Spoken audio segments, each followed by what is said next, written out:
Hello hi welcome to my another mini vlog. तो आज सकाଳେ उठिकी मो बनैली ब्रेकफास्ट। तो ब्रेकफास्ट में बनैली चितौ टाइप्र पिठा।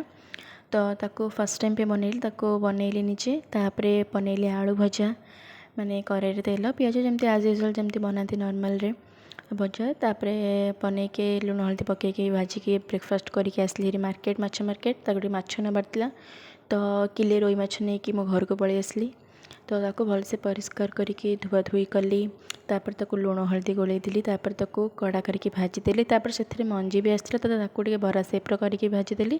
तापर आलू ताको भी भाजिके थोईदेली बट तरकारी मु करिनी सब भजा भजी करके थोईदेली। तापर फ्रेश होकर गाधेकी हेयर वाश करके मु छत उपर गली टिके हेयर सुखैदेली।